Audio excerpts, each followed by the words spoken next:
Bueno, pues buenas tardes, bienvenidos al segundo EPIC de febrero.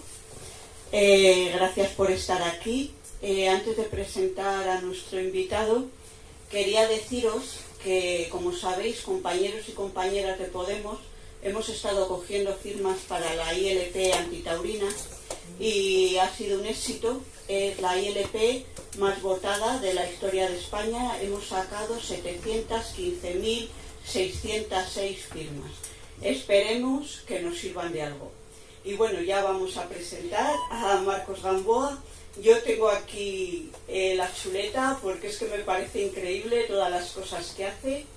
Es técnico en contabilidad, logística, distribución y agricultura ecológica, jornalero agrícola, pastor, ganadero extensivo y hortelano.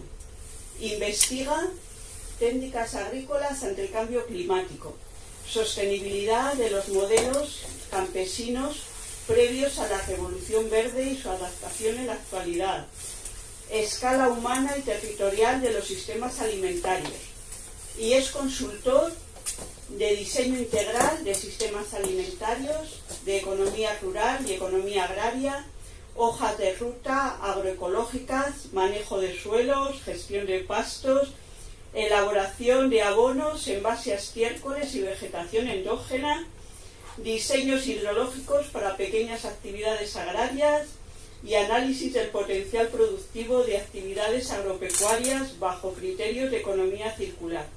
Cuando le he dicho que me había hecho una chuleta para todo esto, me ha dicho que todavía hacía más cosas. Así que ahora ya os dejo con él.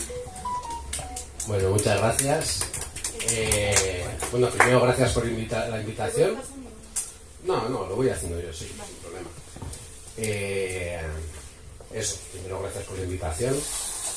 He traído como unas 30 diapos nada más para no ser muy pesado, porque hablar de ecología, agricultura y economía es como una cosa muy grande para hacerlo en una hora, pero vamos a sintetizar todo lo posible. Y he intentado también que el vocabulario sea lo más accesible posible para que se pueda entender, ¿no?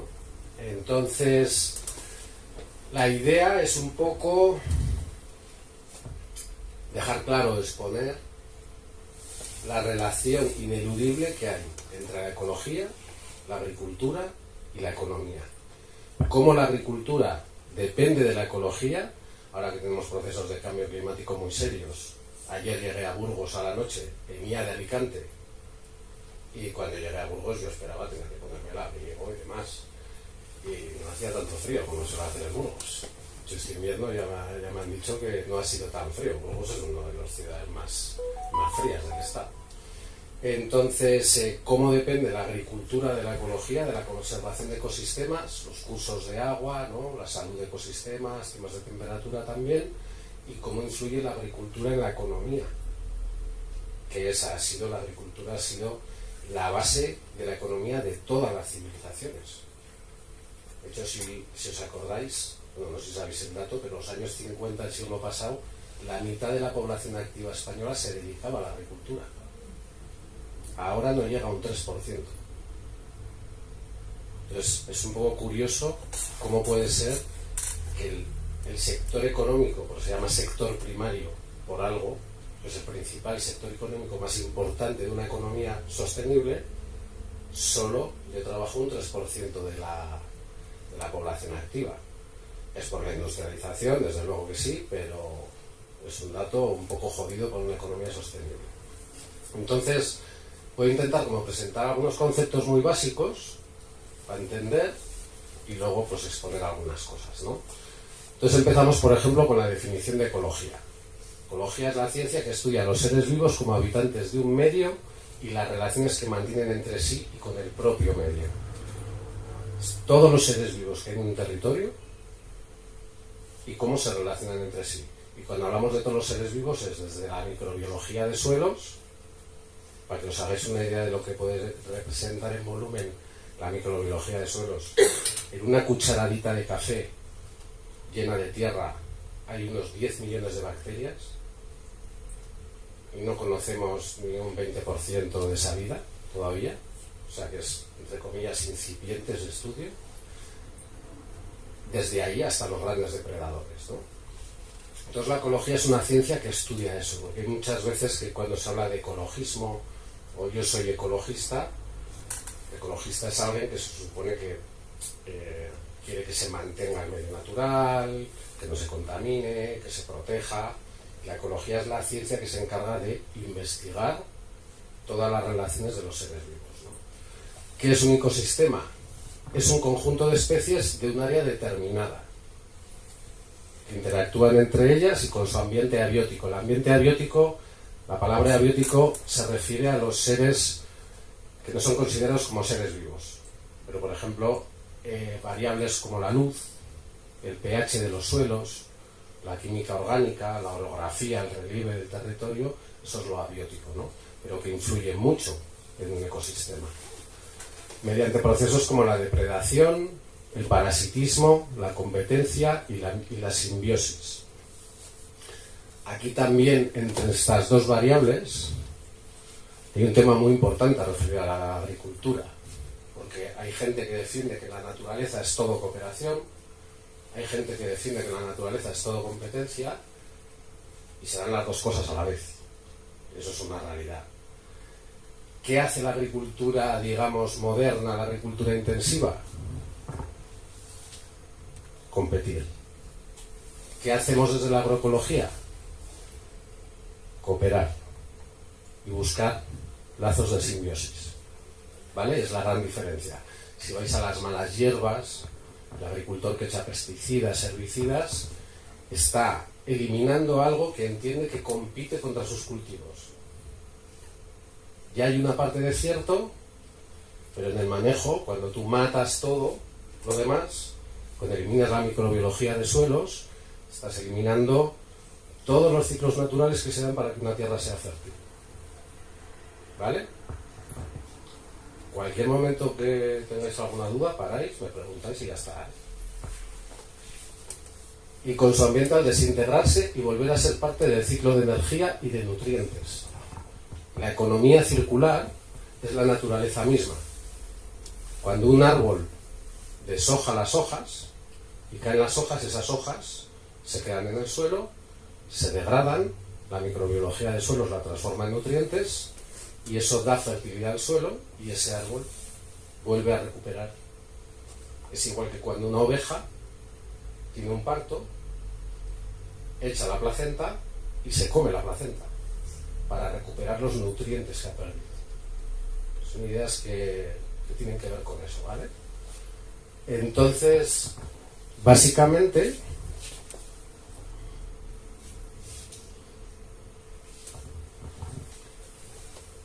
un ecosistema, hay muchos ecosistemas distintos. Un desierto en sí mismo es un ecosistema también. El Polo Norte es un ecosistema. Hay seres vivos, allí en un desierto también hay seres vivos. Lo que es que son muy pocos. Qué jodido vivir allí. Esto es una sucesión ecológica natural. ¿Vale? Hay una roca. Lo primero que se hace en un análisis del suelo es ver la geología, las rocas que hay debajo. Luego está la de afología, que es ese estrato intermedio entre las rocas y lo que es la tierra, la superficie terrestre. Entonces, una sucesión ecológica empieza con piedras. Y los líquenes y los musgos, cuando vais al monte o así, si veis que hay musgos encima de las piedras, ese es el comienzo de la creación de un suelo. Es el comienzo de la creación de la tierra. Después empieza a haber plantas herbáceas, semillas, arbustivas, y luego van creciendo árboles de mayor o menor porte. Esto se da de manera natural, siempre y cuando haya condiciones de humedad, de agua y de temperaturas más o menos estables durante el año. Es uno de los grandes problemas que está creando el cambio climático, que está desestructurando todas las estaciones. Entonces, te encuentras épocas de calor en pleno invierno que desequilibran todo. Esto es una sucesión ecológica. Eso exactamente es lo que intentamos conseguir cuando hacemos un proyecto de agroecología o de agroforestería, que es imitar a la naturaleza, imitar un bosque, imitar los ciclos de un bosque. Pero para entender, por ejemplo, lo que es una sucesión ecológica y para entender lo que es un ecosistema, tenemos que irnos a la base. Cuando antes veíamos que los musgos colonizaban las rocas, y eso era el inicio, la creación de la tierra, del suelo, en las cadenas tróficas, ¿os suena lo que son las cadenas tróficas?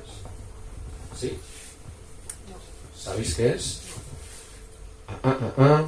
La cadena trófica es un ser vivo que depreda a otro, o que come la caca de otro, o que come animales muertos, porque hay de todo. Entonces, la cadena trófica, yo qué sé, un zorro se puede comer un pájaro, o un gato se puede comer un pájaro, al zorro se lo puede comer un lobo. Hay un montón de seres vivos que alimentan a otros, ¿vale? En la pirámide de la cadena trófica estamos nosotros, que somos los que depredamos todo. ¿Sí? Entonces, un lobo, por ejemplo, tanto que se habla de los lobos en muchos sitios, no es algo malo per se, es parte de la cadena trófica. De hecho, los lobos controlan las poblaciones de jabalís, porque los depredan, se los comen. Entonces, en esas cadenas tróficas hay carnívoros, herbívoros, omnívoros, carroñeros. Eso que en inglés se llama food chain, como cadena de comida, ¿no? Sí, es eso. Que estamos a tope. Es eso. Sí, en la siguiente diapo lo vamos a ver. Pero la cadena trófica, mucha gente piensa, como tampoco hay demasiado conocimiento sobre el tema, que la cadena trófica puede empezar, por ejemplo, por un ratón. Y que la cadena trófica empieza aquí.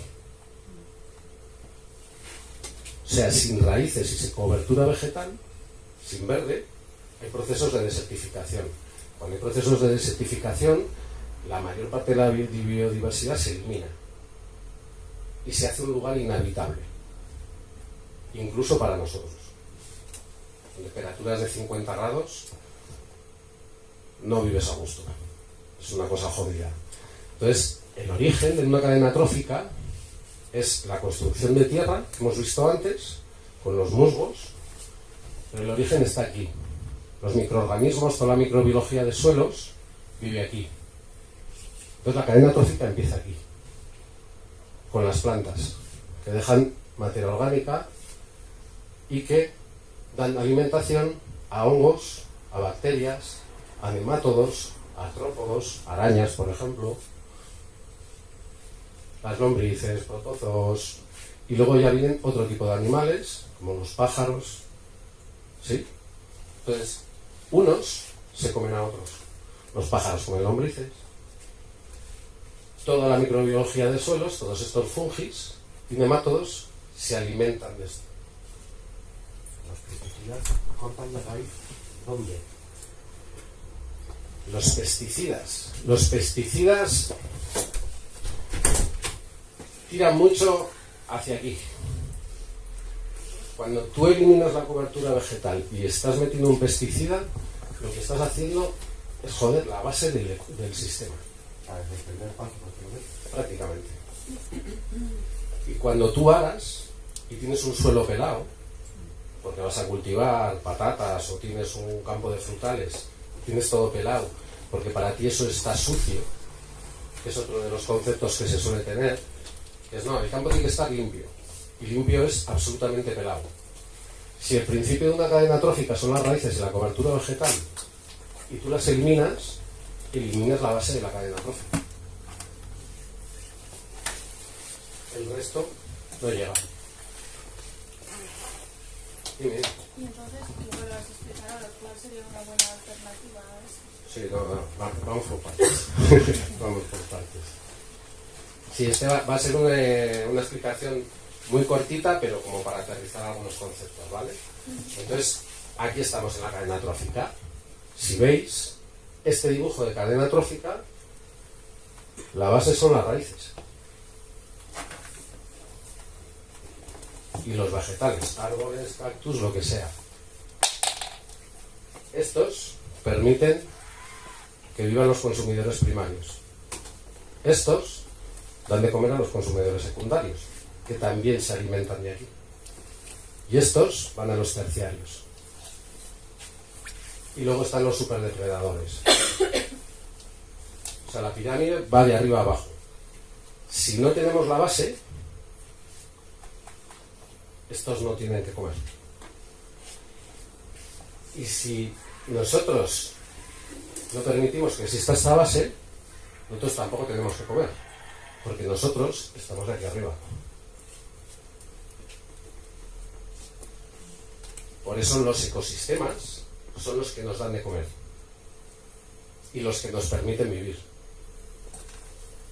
¿Qué pasa con la agricultura intensiva?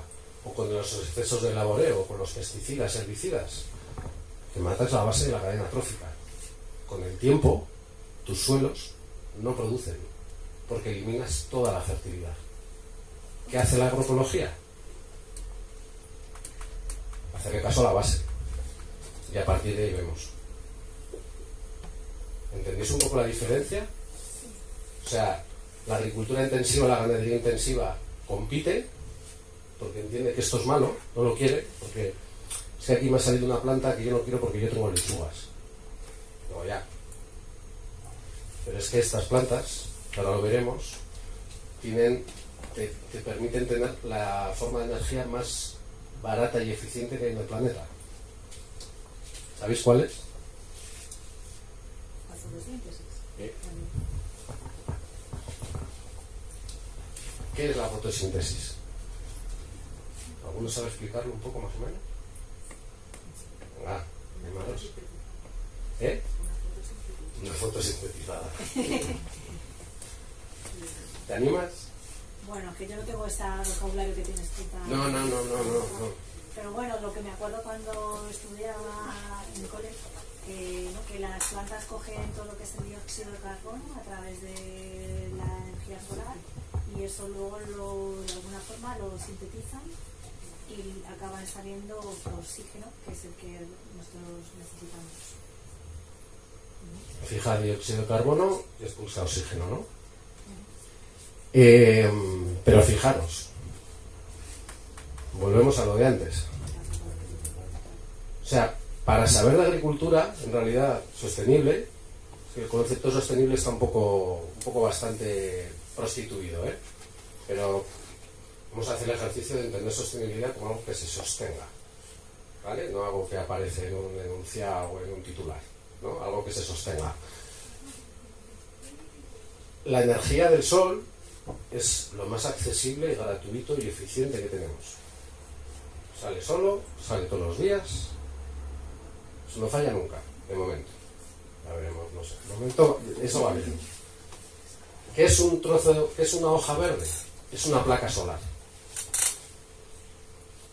¿Sabéis cómo se produce electricidad con placas solares, no? Tú tienes una placa solar que recoge la energía del sol y con un transformador se produce energía eléctrica y tú puedes enchufar algo y que funcione. Pues esto es igual. Estos son placas solares.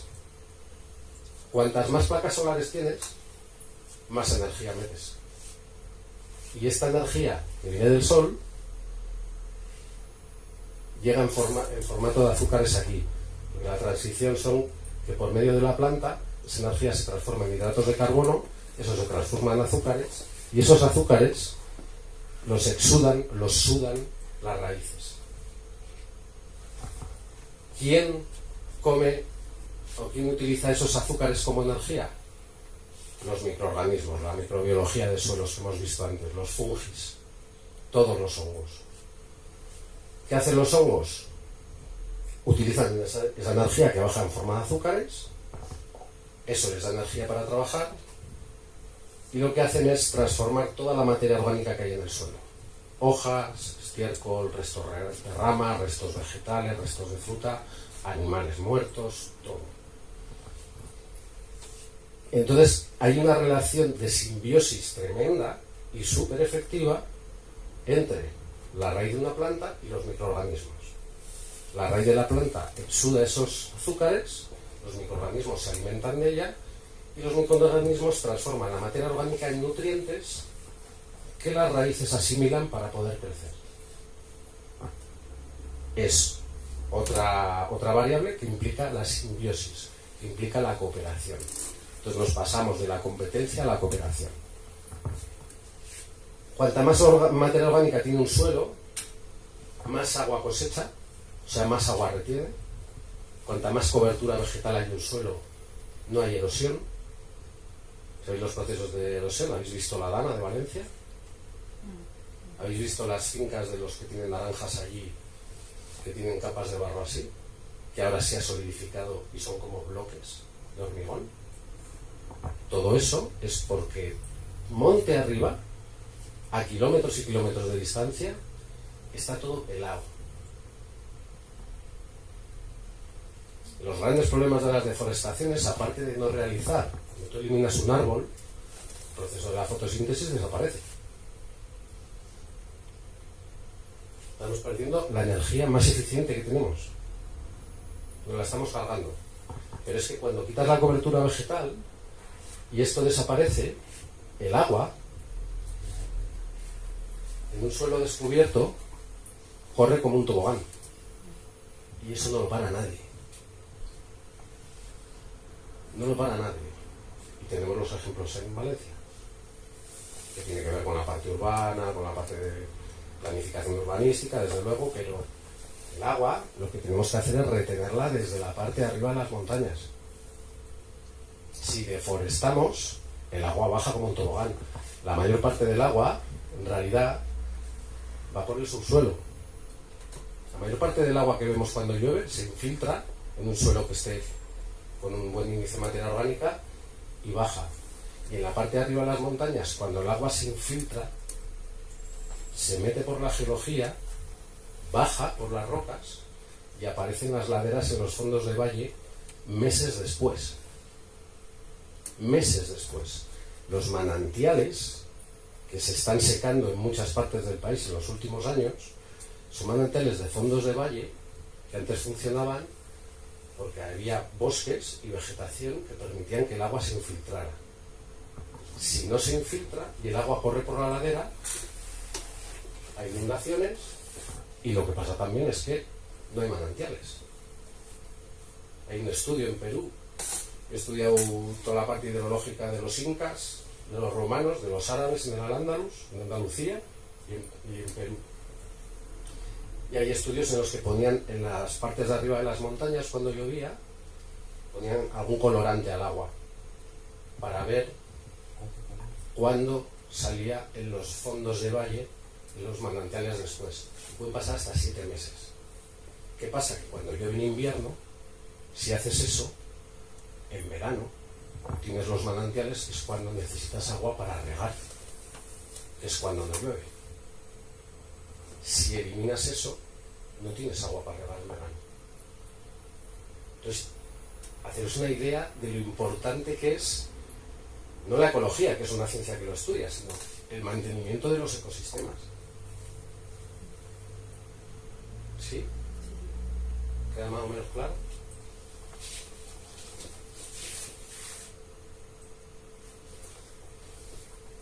El ciclo del agua. Cuando eliminamos bosques y vegetación, nos estamos cargando el ciclo del agua. Primero, el cambio climático, que puede ser antropogénico. Antropogénico quiere decir que lo provoca el ser humano o no, porque cambios climáticos ha habido toda la historia, es cierto, pero este que se está dando ahora, nosotros tenemos una influencia mucho más grande de la que pensamos. El cambio climático lo que está haciendo es subir la temperatura del planeta.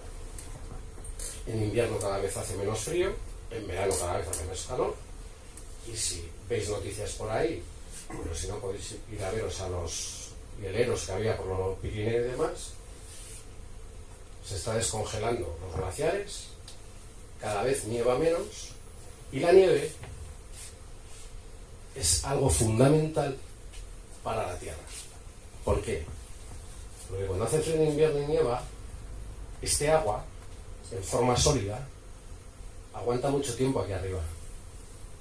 Y cuando llega la primavera y empieza a deshelar, se infiltra y llega aquí abajo. Pero si no tenemos nieve, no tenemos agua después. Si solo llueve en vez de nevar y tenemos esto lleno de rocas, El agua corre por las laderas y llega directamente al mar, y si un día te caen 400 litros, pues aquí ya no lo para nadie. No es solo el coste humano de lo que hemos visto, por ejemplo, en Valencia, es que es el coste de toda la vida de la cadena trófica que vemos. Acordaos, sin raíces y sin vegetación no se da el resto de la cadena trófica. Y sin agua no se da nada. Porque nosotros no venimos del mono, venimos del mar. Dime. Sí, vamos.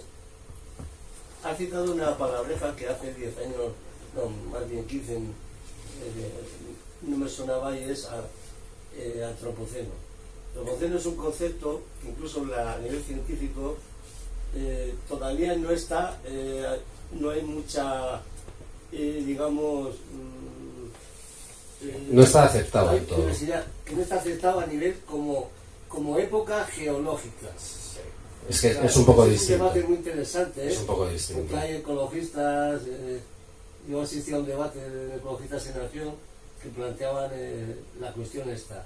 No está demostrado del todo, aunque hay indicios de que es la primera vez en la que una especie es capaz de provocar una nueva geológica, una nueva era geológica, y es muy interesante eso.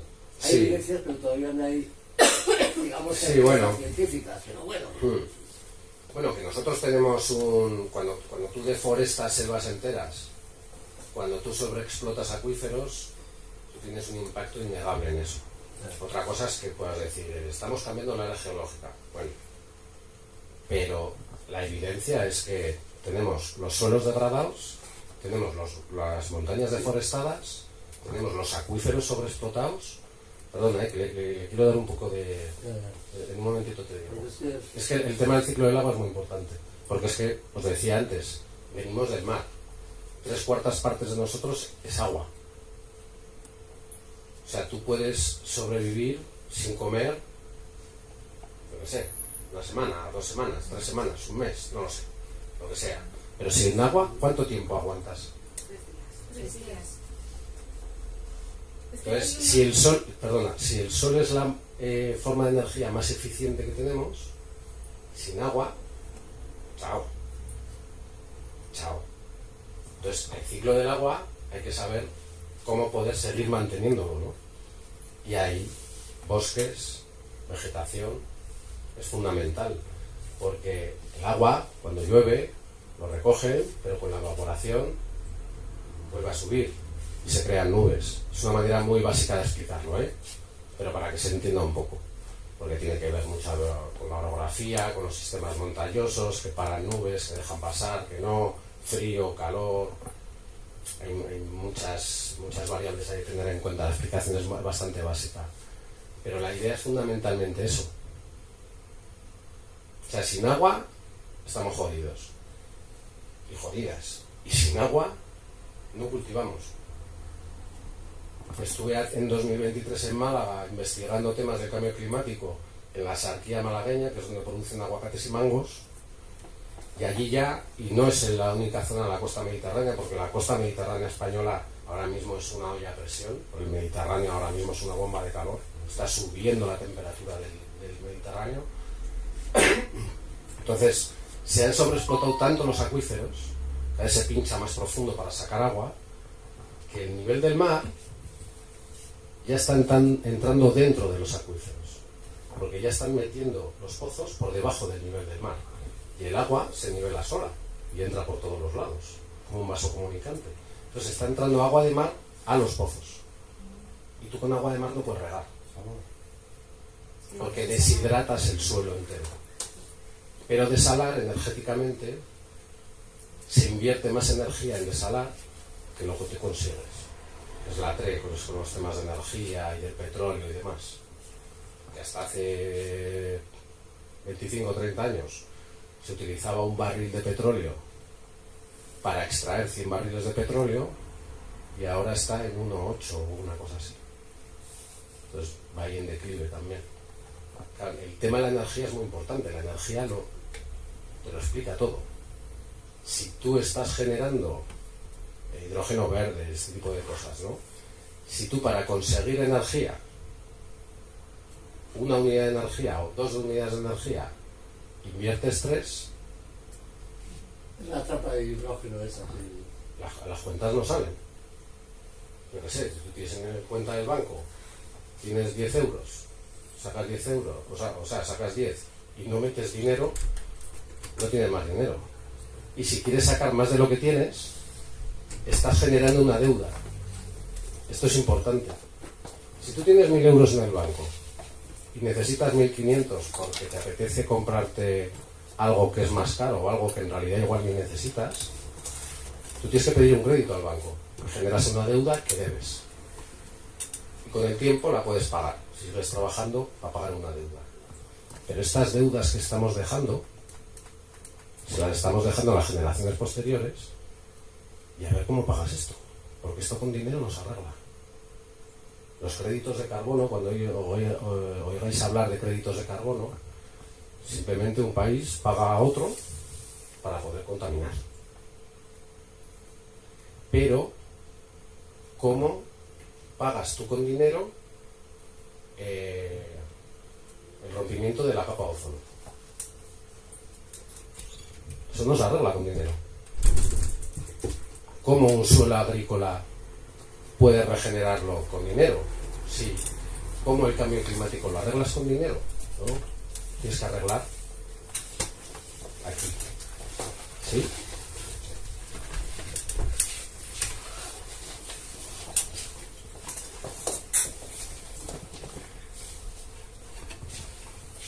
Instituto Nacional de Geografía. Mapa de desertificación. En rojo, riesgo muy alto. Según va cambiando el color hacia el claro, riesgo más bajo. Mira la costa mediterránea.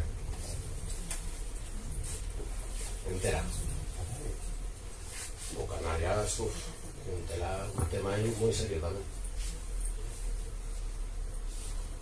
Pues estamos con riesgos de desertificación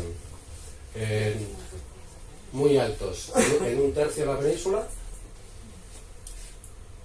otro tercio riesgo medianamente alto y otro tercio que más o menos se libra, más o menos, por el momento. Porque esto, la tendencia, el cambio climático no se ha dado de hace 3 años aquí, Yo soy de Vitoria, soy de aquí cerquita. Yo cuando era pequeño, las nevadas eran así. Ahora nieva un día y al día siguiente no nieve. Eso lo hemos visto todos. O sea, no hace falta ser un experto científico en investigación para saber que hace más calor que antes, para saber que nieva mucho más que antes, o sea, nieva mucho menos que antes, para saber que se están descongelando los polos, o sea, eso lo puedes ver tú. O sea, no hace falta demasiada ciencia. Yo tengo 50 tacos, pero vamos, hay gente que avisa esto desde los años 80. Y la gente, tú cuando estás en el campo, eso lo ves todos los días. En la ciudad se nota un poco menos igual, pero en el campo se ve todos los días. Cuando de repente pasa, por ejemplo, en la provincia de Lérida, que es una de las provincias con mayor producción frutícola, ya desde hace bastantes años, al estar en zonas de sierra, las heladas llegan hasta mayo. Entonces tenían fruta, pues que a partir de mayo, junio florecía y luego cogían la fruta, ¿no? Si antes de mayo, de esa última helada, te viene una semana típica de 20 y tantos grados, todo florece. Porque las plantas, los vegetales, tiran de temperatura. Tienen sensores que hacen, toca florecer, y florecen. Pero si floreces y viene una helada, se queman las flores y ya no hay fruta. Es así de sencillo. Parece muy complicado, pero es así de sencillo. Entonces el panorama es un poco este. Esto es de hace unos pocos años, no es de este año, no me acuerdo de qué año es. No recuerdo, pero es de hace pocos años. Pero este es el percal. ¿Qué se está haciendo en la costa mediterránea? Se sigue urbanizando, se sigue trayendo turismo a mansalva, que ahora es el primer sector económico. Todo país que yo he conocido en mi vida, que su primer sector económico es el turismo, país pobre. para el 80% de la población. Pobre, ¿eh? No clase media, pobre. Y con curros de mierda. O sea, currando para ser pobre. Que esto nos empieza a sonar aquí, ¿no? A ver quién va a una vivienda ahora. ¿Quién se compra una? Sin ayuda. Entonces, turismo y luego mega intensivos agrícolas. Mango y aguacate por aquí, pero almendros por todos los lados. Luego veremos algunos datos pequeños, pero los fondos de inversión agrícolas a día de hoy, esto es un dato de hace un mes, ya manejan el 40% del dinero que se mueve en el sector primario. Hoy ya. Los fondos de inversión están quedando con la vivienda, la sanidad, la educación va, no sé si llegará, la agricultura. Esa relación que decías antes del 50% en mediados del siglo XX dedicados al sector primario, económicamente, la relación de ese 50% al 3% de hoy, económicamente, ¿cuál es? Luego lo hablamos. Sí, la pregunta es cojonuda, pero podemos hablar de esto 2 días enteros, ¿eh? Pero la respuesta la damos luego. Ya la vas a ver, Entonces, hemos visto hasta ahora como lo que es ecología. Es un poco pretencioso por mi parte deciros que os he explicado ecología en 10 minutos o 15. Pero para que os hagáis una idea, que la vida, la nuestra incluida, depende de lo que hemos visto hasta ahora. Depende de protección de ecosistemas. Depende de respetar los ciclos del agua. Depende de no sobreexplotar acuíferos. Depende de no sobreexplotar tierras. Porque la agricultura, aunque la palabra explotación intento no usarla, pero no deja de ser un sistema de explotación. Tú cuando tienes una huerta, manejas tierra y para que esos cultivos se tiren, se extraen nutrientes de esa tierra. Estás extrayendo recursos de ahí. Entonces, sí es un sistema de explotación, pero hay sistemas agrícolas que, a la vez de sacar recursos, también los meten. Pues técnicas de la regenerativa, o los modelos campesinos, que luego hablaremos un poco por encima de ellos, los estiércoles, de cómo se utilizaban los estiércoles antiguamente, ¿no? Pero no había herbicidas, no estabas empeñado en matar vida. Ahora, cuando se industrializa toda la agricultura, nos metemos ahí. Concepto de limpio, esto tiene que estar limpio, todo cuadriculado, todo alineado, buscamos kilos de producción, pero no estamos pensando en qué va a pasar en el futuro con eso. Lo que estamos haciendo con los suelos, con las tierras y con los bosques y con los acuíferos, se puede hacer una analogía a como si tú vas a currar todos los días del año y vas a trabajar 16 horas al día. Y luego tienes que volver a casa y duermes 4 horas al día. Y estás así años y años y años. ¿Cuánto duras? Saludablemente. Si no tienes tiempo para descansar. Si estás continuamente sobreexplotándote. Revientas, te pones enfermo. Y como somos seres vivos igual que la tierra o que un árbol o que un bosque, pues también se ponen enfermos. Y colapsan, no se pierden, no mueren. ¿Vale? Agricultura. Yo me suelo ir mucho a los orígenes de las cosas porque creo que en algunas partes de la sociedad, por lo menos en esta, desde luego, hay que ir un poco a los orígenes porque hay que empezar a replantear un poco las cosas de cero. No se puede hacer así tan alegremente, pero por lo menos para tener esos enfoques, ¿no? Etimológicamente, cultura viene de la palabra cultivar. Campo inculto, inculto quiere decir campo no cultivado. Cuando tiramos a los términos de cultura, ¿qué es la cultura? Tengo muchas discusiones.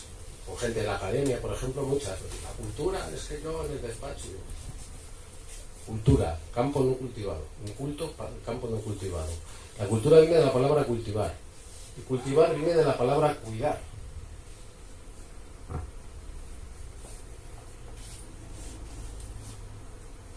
Si tú estás viviendo en tu casa, que puedes denominar tu casa un planeta, un territorio, un trozo de tierra, tu casa, tu cuerpo, el cuerpo de alguien que está al lado, o el cuerpo de alguien que está muy lejos y que no ves, pero que estás explotando también. Lo primero que tienes que hacer para que algo sea sostenible, o sea, que se sostenga en el tiempo, es cuidar. Para tú estar bien, te tienes que cuidar.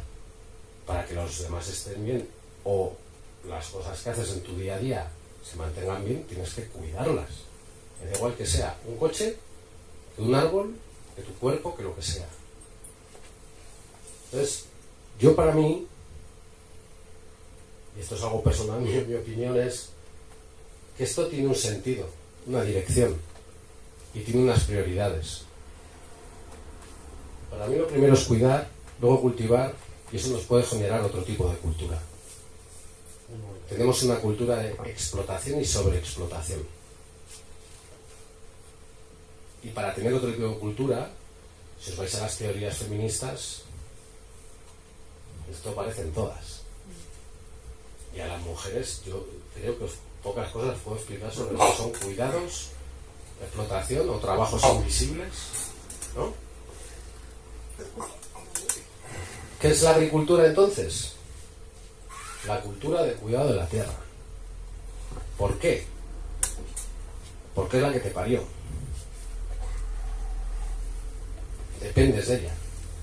Sin una tierra sana, sin un ecosistema sano, rompes los ciclos naturales. No puedes producir comida, no puedes vivir. Necesitas cuidarla, porque es lo que te sostiene. O sea, el planeta, el cambio climático puede arrasar con todo lo que sea. El planeta a nosotros no necesita para nada. Para nada. Si nos extinguimos, el planeta no se va a quejar.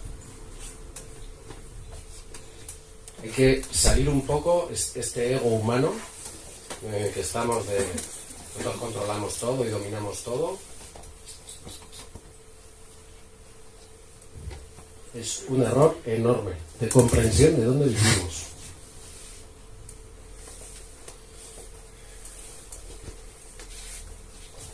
Lo que veis en rojo es porque está la cosa jodida. El sistema alimentario a día de hoy, que es global,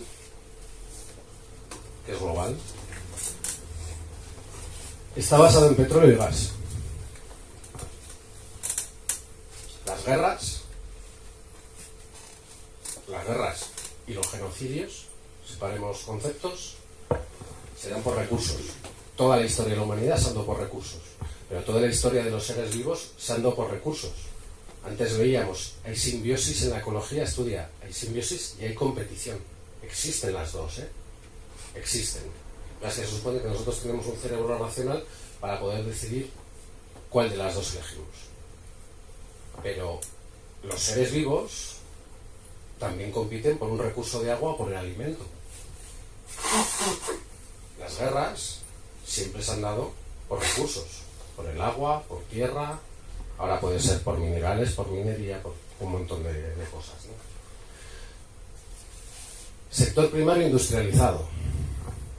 O sea, trabajar en el sector primario convencional a día de hoy es como trabajar en una fábrica al aire libre. Y está industrializado gracias a esto. El petróleo, que nos da combustibles, plásticos y todas las piezas de recambio, y nos da energía para construir cosas, y el gas, que en la agricultura fundamentalmente se usa para la fabricación de fertilizantes y fitosanitarios. Hay un declive de estas dos. Cada vez hay menos crudo para extraer, cada vez es más difícil extraerlo, y como no es tan rentable, las plataformas petrolíferas ya no están metiendo tantas extracciones. El gas, en el que el fracking va a ser la gran puerta abierta a otra dimensión, ¿no? Pues tiene lo que tiene. Entonces, si tenemos un sector primario basado en dos tipos de energía que están en declive, pues no sé, a mí no me salen las cuentas. Está complicada la cosa. Deforestaciones y erosión. Lo hablábamos antes. Se deforesta para pastos, se deforesta para cultivar, se deforesta para todas las energías renovables. que va a ser. La península está como planificada como isla energética de Europa ahora, ¿no? Sobre explotación de fuentes de agua, contaminación de acuíferos, tierras agrícolas degradadas, pérdida de producción forrajera en pastoreos, modelo subvencionado mantenido año tras año, que esto es un tema que a veces no se toca tanto, pero el 90% de las actividades agropecuarias, y no solo en España sino en Europa, el 90%, y no exagero, sin subvenciones están en números rojos todos los años. Entonces está mantenido empresas privadas con dinero público. La PAC no es otra cosa que un trasvase de dinero público a empresas privadas más o menos grandes. Los agricultores son los intermediarios de ese dinero. Se quedan un poco, pero la mayoría va para allá. Para comprar maquinaria, para comprar fertilizantes, para comprar piensos, para comprar fitosanitarios, para comprar piezas, combustible. ¿Vale? Entonces estamos sosteniendo un modelo con nuestro dinero para alimentar a macroempresas. Y en un modelo alimentario global, las empresas son cada vez más grandes, claro. La tendencia que tiene el sector primario español es que todos los autónomos que vayan currando en el campo terminen siendo empleados de fondos de inversión. La tendencia es esa. Así de sencillo. Especulación sobre agua y tierra. 50% de los acuíferos españoles están en manos privadas ahora mismo. No que estén en su propiedad, pero su gestión sí está en manos privadas. Tratados de libre comercio. Esto tengo una exposición de 2 horas y no voy a andar con ello, pero la UE tiene tratados de libre comercio con todos los países del planeta, con todos. Y la PAC. Entonces, si tú te pones a desgranar esto, te abruma.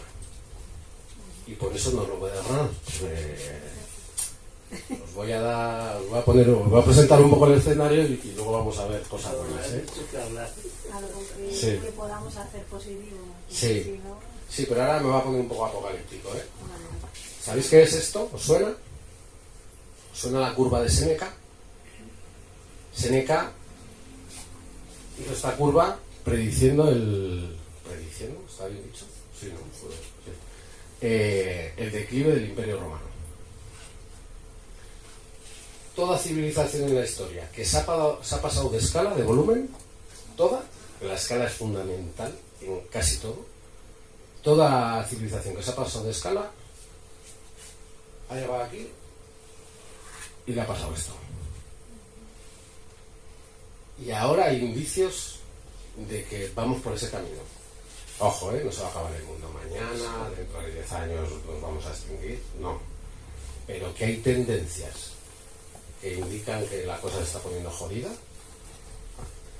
las hay. Dame un ratito. Luego Después hablamos de esto. apunta y luego hablamos. No, me haces mal. Sobre explotación de fuentes de agua por agricultura intensiva y ganadería. Modelos productivos inviables. Sector primario intensivo, exportador de alimentos y por lo tanto exportador de agua. Si tú cultivas aguacates en la Sarquía, que es la única zona subtropical de Europa, pero que no tiene la humedad del subtrópico de América Latina, lo que haces es extraer agua de pozos a mansalva, sobre todo en una agricultura intensiva. Con el mango también pasa. ¿Qué estamos haciendo? Exportar agua. Porque tú utilizas todo ese agua para que el aguacate se forme. Y ese aguacate se lo comen en Alemania. Y lo que mean, lo mean allí. Porque si lo mearan aquí, pues todavía igual recuperábamos algo. Pero lo mean allí. Entonces, estamos exportando agua. Un agua que cada vez tenemos menos. 80% del consumo total del agua español es agricultura. Y hay una gran parte que se va, que la exportamos. Producción de cultivos no adaptados a condiciones y posibilidades hídricas del entorno, lo que os decía. En el Mediterráneo, bueno, la costa mediterránea lo hemos explicado antes. Es que no os quiero meter mucho la matraca con esto porque si no os vais a deprimir. Y sector turístico, que lo hemos comentado antes también. De media consume 5 veces más que cualquier ciudadano. De media.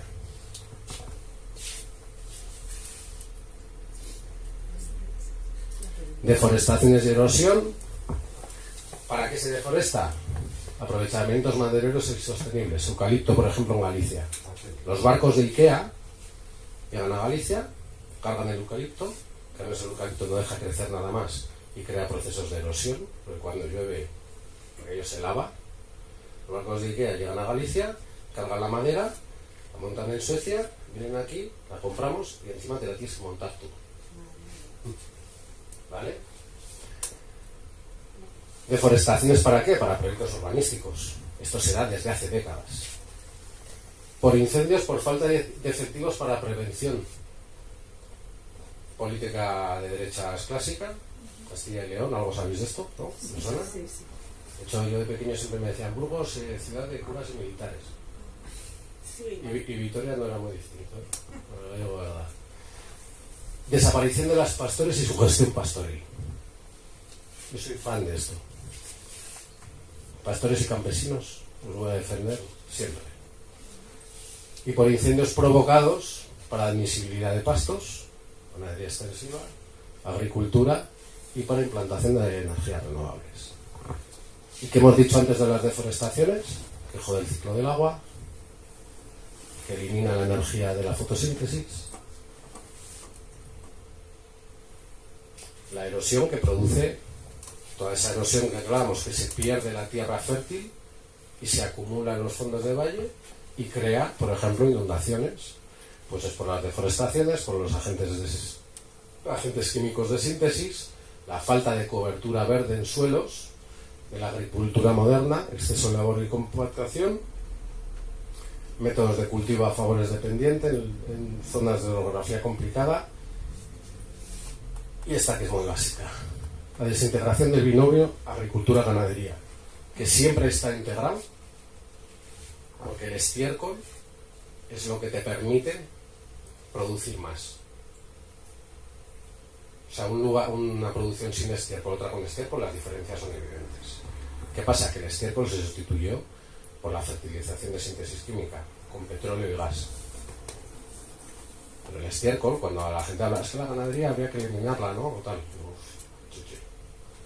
Espérate, que no quieras comer carne, lo puedo entender. Que eso lo elegimos en el norte global, en el sur global no se elige que se come. Y es el 70% de la población mundial.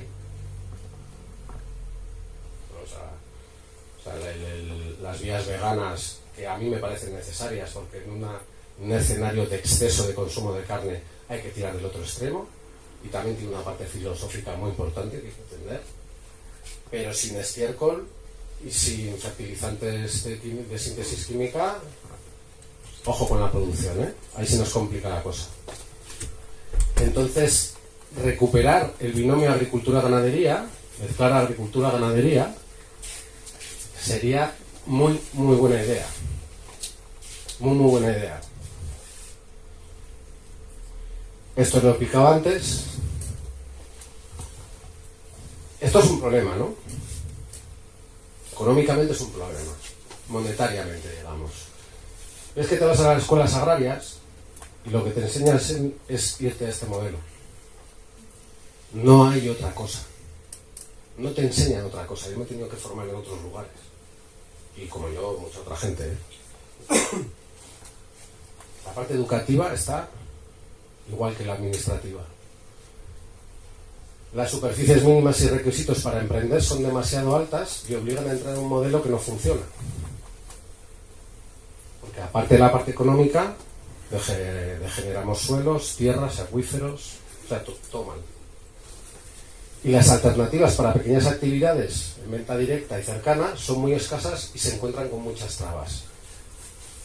Para entrar en la PAC, para meterte de nuevo agricultor, de nuevo ganadero, te piden un mínimo de rebaño o un mínimo de superficie, porque pagan por hectárea gestionada. Para alguien que tiene una hectárea de huerta, que está ya demostrado que da para sacar un sueldo no de 2.000 euros, ni mucho menos, pero para ganarte la vida dignamente, no hay subvenciones. O sea, para los más sostenibles, que son los pequeños, porque la sostenibilidad tiene mucho que ver con la escala, para los más sostenibles, los más pequeños, no hay ayuda pública. Entonces, joder, ¿a quién estamos alimentando con dinero público, no? A los grandes, y cada vez más grandes.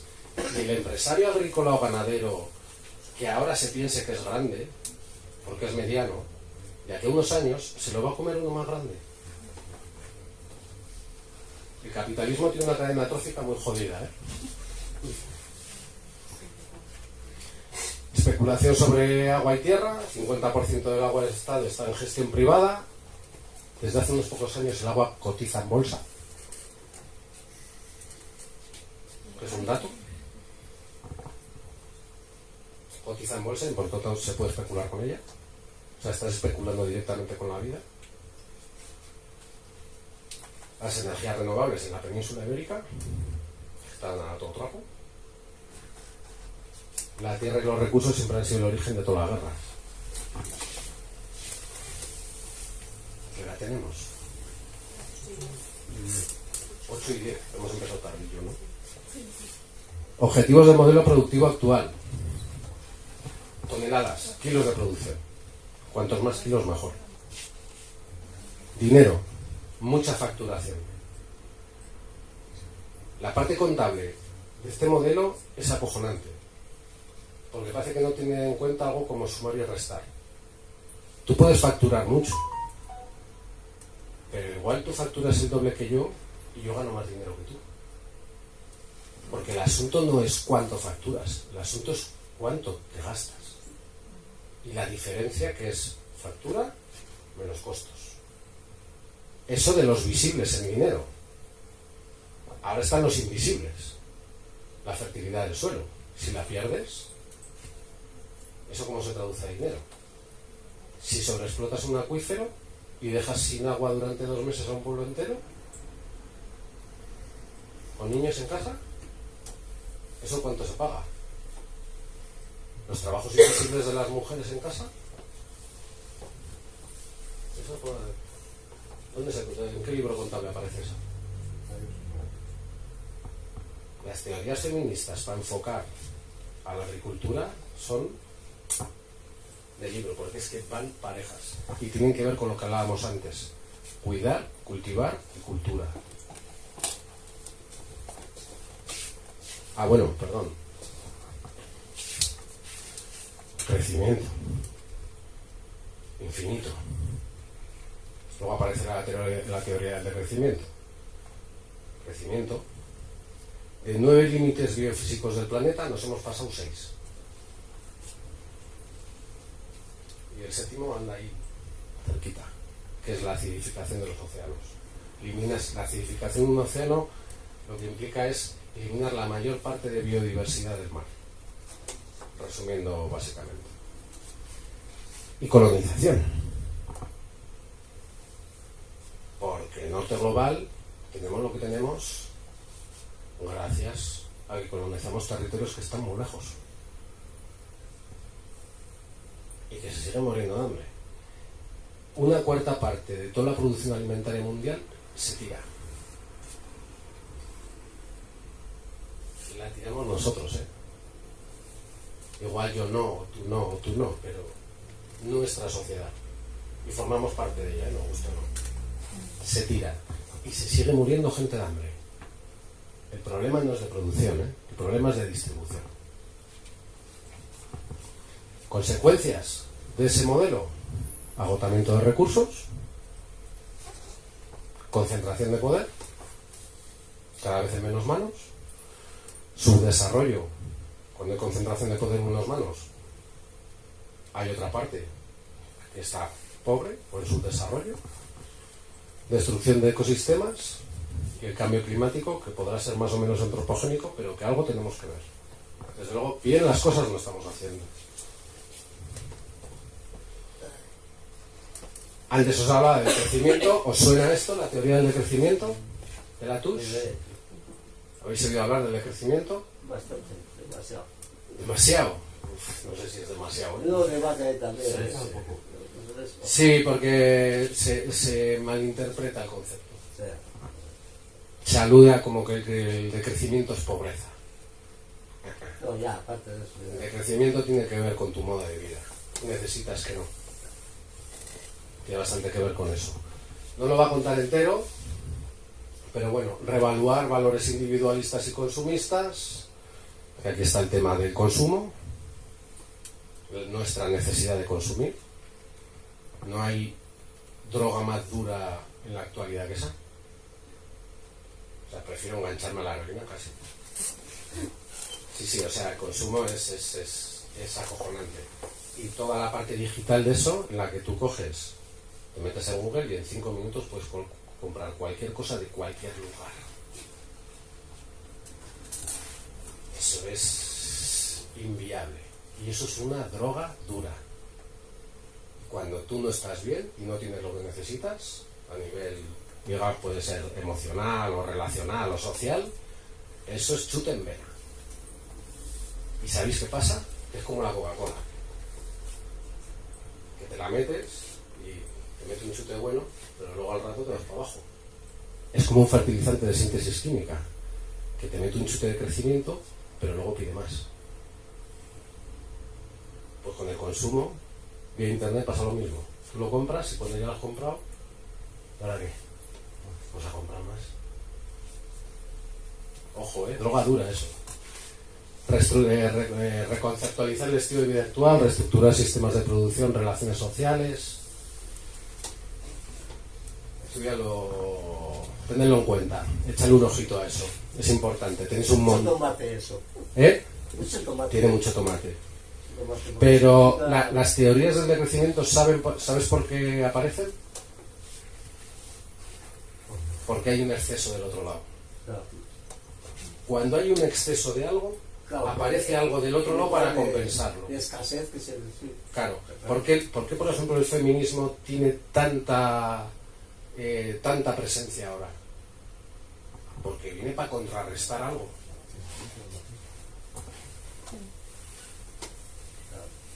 Claro, la naturaleza se reequilibra y nuestras sociedades, nosotros somos pequeños ecosistemas, somos sistemas.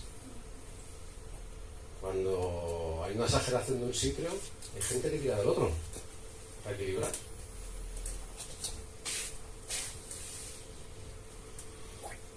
Ahora viene como lo que podemos hacer, ¿vale? Y que ya hay gente que está haciendo. O sea, esto no es como un... Si hiciéramos... No, hay gente que ya hace esto. Solo hay que ir a verlos, escucharlos, copiarlos, como cualquiera que empieza a aprender, que copias, ¿no? Y luego ir generando, ¿no? Pero voy al tema del decrecimiento, cómo aplicar esa parte del decrecimiento que se tiene como tan concepto como tan extraño, ¿no? Porque la verdad es que es muy complejo. Pero una hoja de ruta agroecológica para el sector primario sería reducir o decrecer, porque decrecer, que suena como, decrecer es, pero reducir tamaño de las explotaciones. Antes os decía que la escala es fundamental. Cuanto más grande es una explotación, más industrializada necesita estar. Sí o sí. Tú una hectárea de superficie hortícola con una azada, te la puedes hacer, pero tú verás. Cuando llevas 200 metros cuadrados de azada, te das la vuelta y dices, igual en 4 meses todavía no acabo con esto. Entonces, cuanto más grande es, más maquinaria necesitas. No necesitamos más maquinaria, no necesitamos más tecnología. Toda la tecnología que nosotros necesitamos para vivir y para vivir bien ya está inventada. Pero desde hace mucho tiempo. Desde hace mucho tiempo. Hay que reducir la dependencia de la energía fósil. Primero por contaminación y segundo porque tiene un declive. Y si se está acabando o está siendo cada vez más difícil su extracción, pues tendremos que cambiar de modelo. Y una cosa, las renovables no pueden electrificar la maquinaria agrícola. O sea, para que os hagáis una idea, un tractor electrificado que funcione con energía renovable necesita llevar atrás un carro lleno de baterías de la misma dimensión que el tractor. Más peso, por lo menos Por lo tanto necesitas más energía. Entonces es algo que no para. No se puede electrificar eso, ¿vale? Hay que reducir la dependencia de productos químicos de síntesis por dos razones. Una, por salud de suelos, pero otra, que esto tampoco se toca mucho, cuando se habla de soberanía alimentaria, yo aludo a la soberanía que pueda tener cada productor. Si tú dependes de una industria global, si tú dependes de un mercado global, si en la bolsa de Tokio alguien se ha tirado un pedo y cambia el precio del cereal, tú estás jodido. O sea, tú en un mercado global, tu capacidad de decisión es cero. No puedes tener ninguna incidencia en la gobernanza. Entonces, si tú dependes de fitosanitarios, de maquinaria, de legislaciones también que tiran a lo global, estás vendido. Porque cualquier cosa que pase en otra parte del mundo, porque ahora está todo totalmente conectado, te jode el negocio. Entonces implica directamente en la gobernanza. Esto es algo de lo que nos habla la soberanía alimentaria. No es solo la capacidad de producir alimentos en tu territorio, es la capacidad que puedan tener los profesionales o la gente que se dedica a esto de tomar sus propias decisiones en base al territorio que tienen, los recursos de los que disponen. Eso tiene que ver con la gobernanza y con la capacidad de decisión. Hay que reducir la dependencia de exceso de mecanización de la producción alimentaria y la dependencia de las empresas transnacionales distribuidoras y larga distancia, que son los que, cuando os comentaba, la PAC te tira a modelos grandes, ¿no? Necesitas un mínimo de modelo. Por ejemplo, imagínate, me quiero poner de nuevo con un rebaño de ovejas. Me dicen, no, necesitas 400. Digo, con 150, en formatos de venta directa y haciendo las cosas donde estoy, en este territorio, es una fórmula general, ¿eh? A mí me llega. Ah, no, pero para eso no hay subvenciones. Necesitas 400. ¿Qué pasa? Que con 400 tú esa producción no la puedes vender en venta directa, porque no te da la vida, comercialmente no puedes. Entonces tienes que buscar un intermediario. Y como son muchas, necesitas mecanizar esa actividad. Entonces necesitas maquinaria, necesitas energía, necesitas una nave más grande, hormigón. Entonces la PAC te lleva a eso. El modelo te lleva a eso. Y lo que tenemos que buscar es ir para otro lado. Porque cuando hay un exceso de un lado hay que buscar el otro. Esto hay gente que lo hace ya, ¿eh? Y yo trabajo con gente y por suerte he podido encontrar todavía gente muy mayor. La penúltima vez que trabajé de pastor, el pastor, la única tecnología que tenía era una bomba de agua para subir agua del río a los bebederos en momento de paridad. Los fardos que les traían para momentos de invierno con falta de comida, de 400 kilos, los movíamos a mano. No digo que haya que ir a eso, pero me dedicaba a trabajar con gente así para ver posibilidades. Porque el agricultor, la agricultora, la pastora, el pastor, también necesitan tener calidad de vida, ¿eh? Una cosa es que te guste el trabajo y otra cosa es que todos los días del año, tu cumpleaños estás allí, tu semana estás allí. Si hay un funeral de alguien, pues al funeral y vuelves corriendo. Eso hay que tenerlo en cuenta también, ¿vale? Hay que decrecer en privatización, hay que decrecer en especulación sobre tierras productivas, hay que decrecer en la concentración de la propiedad de la tierra, que cada vez está en menos manos, y además ahora está en fondos de inversión. Hay que decrecer en los eslabones intermediarios en la cadena alimentaria. Esto que habréis oído alguna vez, de lo que le pagan al productor por la lechuga y lo que pagáis vosotros en el estante de un supermercado, ¿no? Hay que decrecer en los residuos no orgánicos. Todos salen de petróleo. Si miramos aquí, si dais una vuelta alrededor o si vais a vuestra casa, encontraréis una cantidad salvaje de cosas que están producidas con petróleo y que cuesta mucho degradar, y que si se degradan no las quieres dentro del cuerpo. Microplásticos de estas cosas ya se han detectado hasta en animales en el Polo Norte.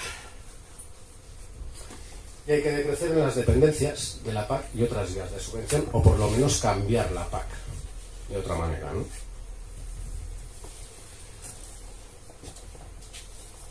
Propuestas, permacultura. ¿Suena? Me lo has quitado de la boca, te voy a preguntar. Sí. Es una herramienta de diseño, ¿eh? También hay mucha gente que no entiende lo que es la permacultura. La permacultura es una herramienta de diseño holística, que intenta aludir a todo. Suena un poco pretencioso porque aludir a todo es un poco complicado, pero es una herramienta de diseño cuya base de la pirámide, tú cuando ves una pirámide normalmente te parece que lo importante está arriba. Lo que sostiene la pirámide es la base, no es lo que está arriba. Lo importante está abajo. La permacultura, la base de la pirámide, que es lo importante, son las éticas. Y luego hay técnicas, pero lo primero son las éticas. Y esto es filosofía pura y dura, de relación con el medio ambiente, de relación entre nosotros, porque una cosa, tú puedes ser muy ecológico porque reciclas, porque tal, pero si tú lo que consumes es a base de que haya niños trabajando desnutridos, ecológico mis huevos. Primero las éticas.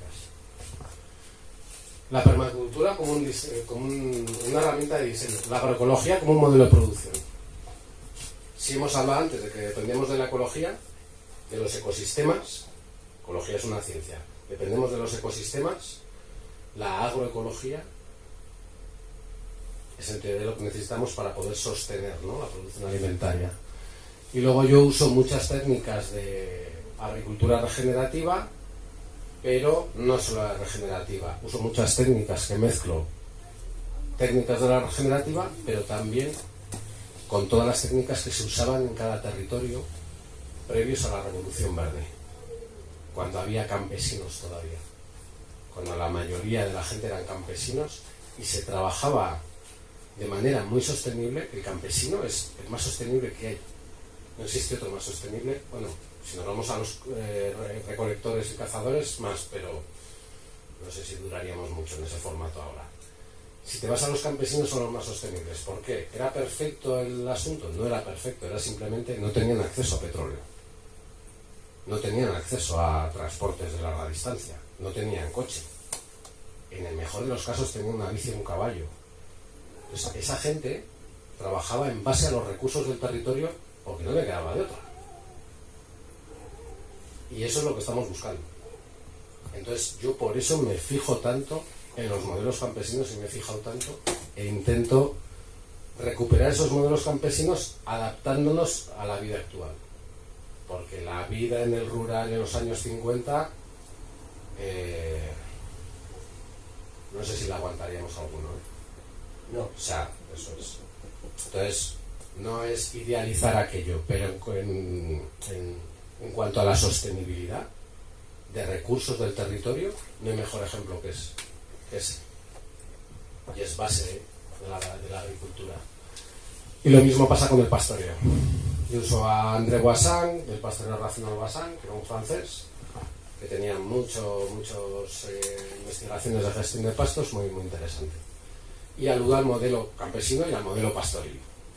Aludo mucho al modelo pastoril. Hay que diseñar las actividades agrícolas para que proporcionen servicios ecosistémicos, que es lo que os decía antes. Un servicio ecosistémico es algo que no va en contra de, va en cooperación a.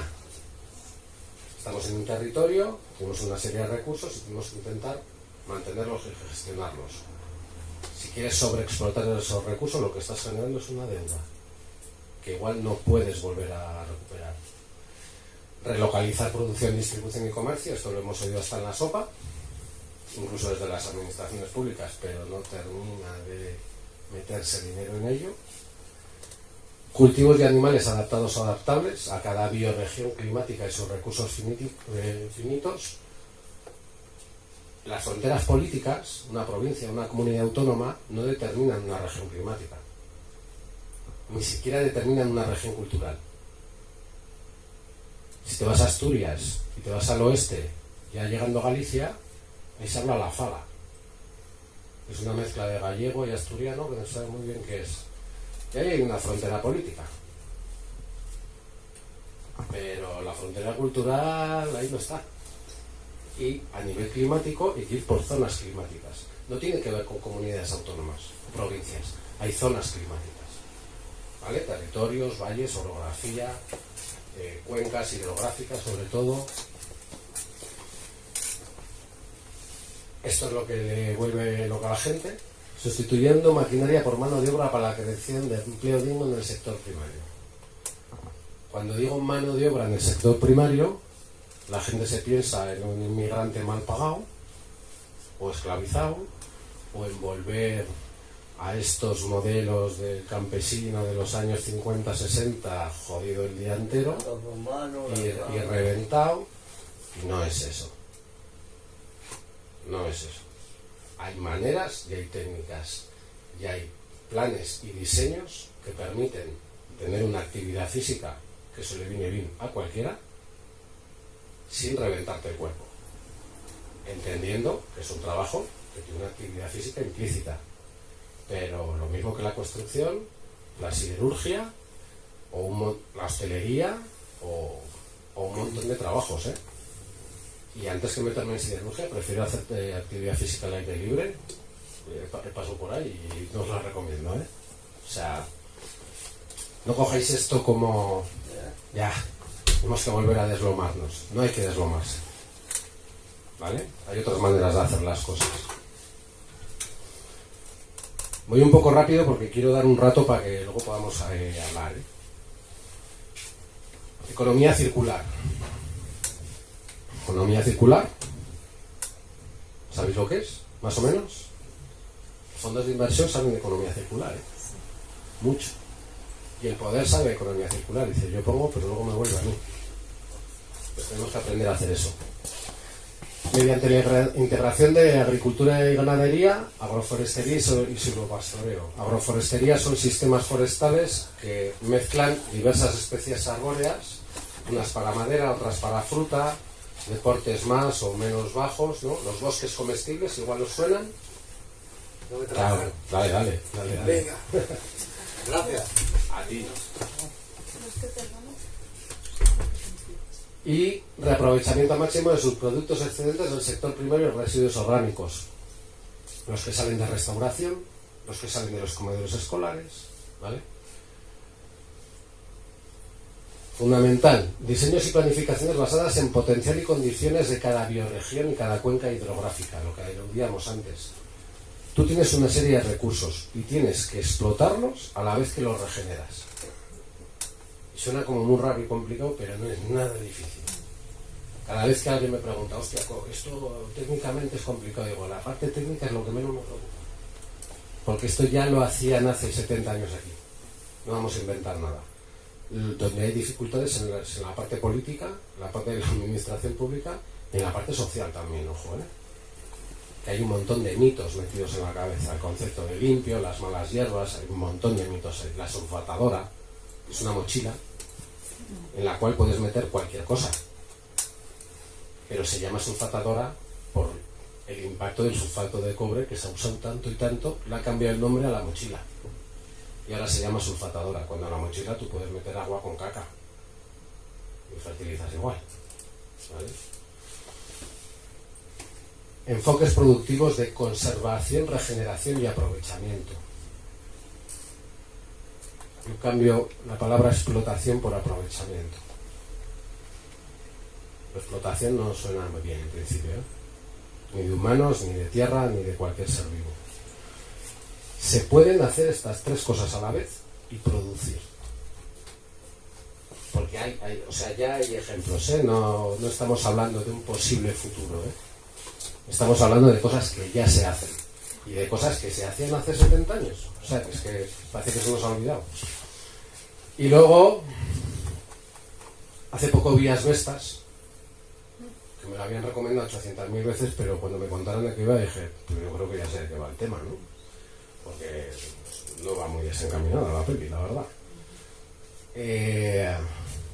Las circunstancias sociales y culturales de cada territorio y sus habitantes. El medio rural, y antes de empezar hoy la charla, no sé a quién se lo he comentado, Cuando en los 60 sobre todo la gente se va del rural a las ciudades, empieza pasando una cosa. Empieza a aparecer la televisión en todas las casas, ¿no? Empiezan a aparecer comediantes que se enroscan una boina